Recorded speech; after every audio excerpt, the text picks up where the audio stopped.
Сите пациенти кои се лекуваат во државата и во странство се во добра и стабилна состојба, посочи денеска на пресминистерот за здравство Арбен Таравари. Од вкупно 20 критични пациенти, само 10 се во животна опасност.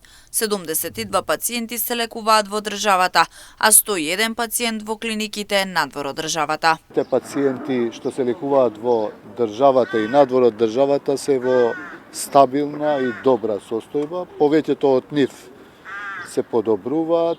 Од вкупно 20 што беа критични пациенти, сега денеска констатираме дека се 10 потешки пациенти кои што се повторно и тие се стабилни надвор од животна опасност. Моментално во државата се лекуваат 72 пациенти, на клинички центар се 34, во 8 септември 15, во градска општа болница 11 и во Штип само 1 пациент.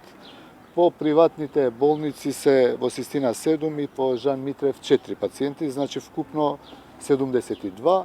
Надвор од државата се 101 пациент. Во меѓувреме Таравари посочи дека сите пациенти пред да бидат пуштени на домашно лекување ќе бидат прегледани од токсиколози со цел да бидат сигурни во нивната здравствена состојба. Одлучено во кризен штаб на сите пациенти кои што ќе се испишуваат, затоа и денеска не брзавме да ги испишеме, имавме неколку пациенти што беа за испис, ќе дојдат искусни токсиколози, ќе направат испитувања и да бидеме сигурни да ги пуштиме за лекување во домашни услови. За сега нема нови пациенти кои ќе бидат испратени на лекување во странство, иако има понуди од повеќе странски држави. Од наредната недела Таравари посочи дека се очекува дел од пациентите да се враќаат во државата и да продолжат со лекување овде.